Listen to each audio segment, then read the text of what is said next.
John, first of all, happy birthday. Thank you. Have you ever spent your birthday training in the snow before?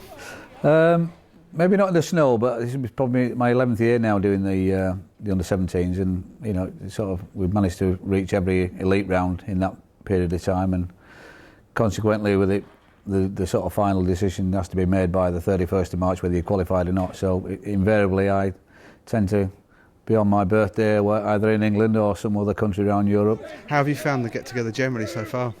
It's been great. I have to say, being out St George's Park has been first class.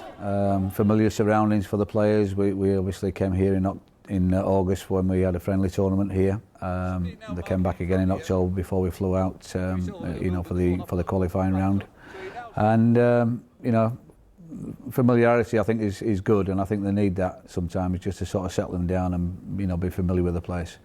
And I have to say, with the weather conditions that we've had this week, if we'd have been anywhere else, it would have been really difficult, I think, for us to get this event on. How have you instructed the lads going into Slovenia? Just keep doing the same things. I have to say I've been absolutely delighted with the way the lads have performed this week. The results speak for themselves in terms of one win and one defeat. The manner of the defeat the other day against Russia was disappointing in a sense of the result. But anybody that was there would see, an England side that played very well. We've had 65% of the possession, we've gone in front. We've had one or two controversial decisions not go our way, unfortunately.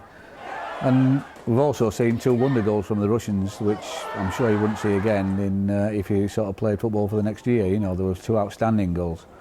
So, it was difficult to take on Monday night. But as I said, the lads have really coped exceptionally well with it.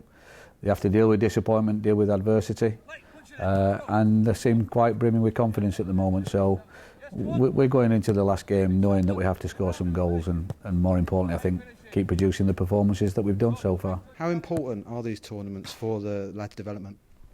I think exceptionally important. I mean, I think if you ask any of the lads this week, some of the lessons that they've learned, not just in terms of, managing life on the football pitch, but managing life off it in terms of, a lot of downtime, coping with, the success and the adversity and the disappointments, gelling together as a group, the need to get a good team spirit. All these factors are so important to win tournaments. And as I said, I think they've coped exceptionally well with it this week. So there's many lessons learned from them. We've got 3 lads a year young here as well, in this year group. This is a 96-year group in terms of date of birth, and we've got 3 young lads here in the 97 age group, and they've stepped up to the plate and done really well. And finally, the game will be played at the Pirelli Stadium where you played Russia the other night. How important will it be to get a nice crowd down there and get some support down there for them?